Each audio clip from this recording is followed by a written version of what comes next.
Now, you know, when you deal with police, security police, there are three things that they want from you. It's either you cooperate with them, you give evidence against your comrades, or you become an askari and go and kill your comrades, or you become a paid agent.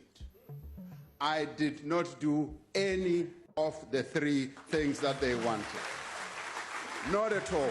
Was President Cyril Ramaphosa an apartheid collaborator? This claim was made by former President Jacob Zuma at an MK Party press conference on 16th June. Zuma said that the apartheid regime, quote, would not have lasted even one day without black collaborators such as Ramaphosa. This is not the first time he has made such claims. When Zuma announced the launch of the MK Party in December 2023, he said that he would not campaign on behalf of a government led by, quote, sellouts and apartheid collaborators. Is there any basis for Zuma's beliefs in this regard? I'm Rebecca Davis, senior journalist for the Daily Maverick. There is absolutely no mention of Ramaphosa having collaborated with the apartheid regime in his most substantial biography, written by UCT politics professor Anthony Butler. Butler has written that Ramaphosa's political activism against apartheid began as a student when he became part of a radical black consciousness organization. As a result of his activism, Ramaphosa was arrested by the Special Branch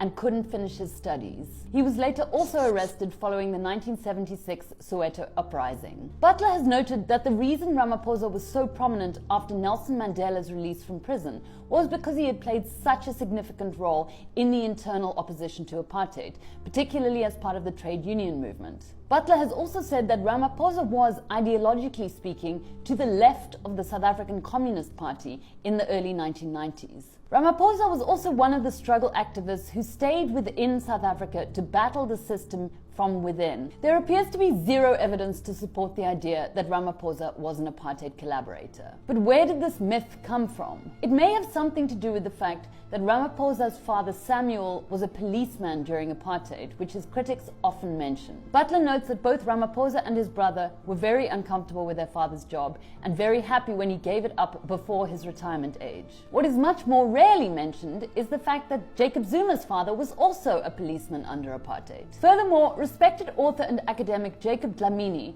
pointed out in a 2015 column that historians have determined that Jacob Zuma's ancestors actually collaborated with the British against the Zulu kingdom. They were rewarded by the British with the land on which Nkandla currently stands. Zuma has also previously claimed that other political figures were apartheid collaborators. In 2019, former cabinet minister Derek Hanekom successfully sued Zuma for claiming that Hanekom was an apartheid spy, which a court found was baseless. Finally, let's not forget that it was Zuma who appointed Cyril Ramaphosa as his deputy president in 2014. As former head of the ANC's intelligence apparatus, Zuma would presumably have been in a good position to find out if Ramaphosa was indeed an apartheid collaborator. It would have been unthinkable for Zuma to appoint such a person as his second in command.